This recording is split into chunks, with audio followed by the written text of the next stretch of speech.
ఇవాళ ఉదయం 8 గంటలకు రాజన్న సిరిసిల్ల జిల్లా గౌరవ కలెక్టర్ గారు బతుకమ్మ ఘాటు పర్యవేక్షణ కోసం వచ్చింది.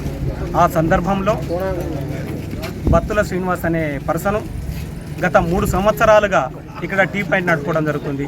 ఆ టీ పాయింట్ పేరు కేటీఆర్ టీ స్టాల్.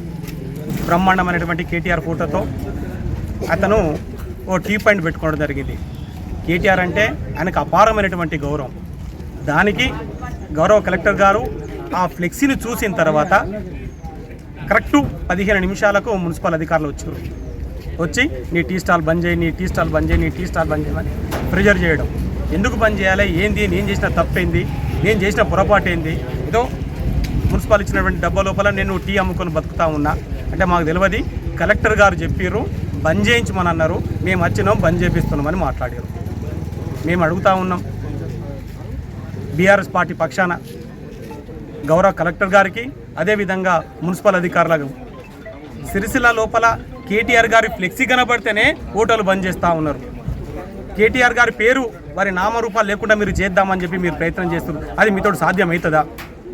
గౌరవ కలెక్టర్ గారు నేను అడుగుతా ఉన్నా, ఈ సందర్భంలో మీరు కూర్చున్నటువంటి కలెక్టరేట్ కూడా గౌరవ కేటీఆర్ గారు కట్టించిందే, వారి ఆయంలో కట్టించిందే.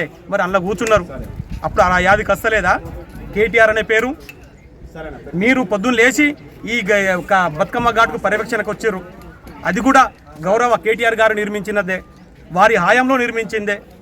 మీరు ఏ రోడ్డు మించి వెళ్ళి వచ్చిర్రో ఆ చిన్నగా ఉన్న రోడ్లను డబల్ రోడ్లను చేసి డివైడర్లు కట్టించి బ్రహ్మాండమైనటువంటి రోడ్ల నిర్మాణం చేశారు.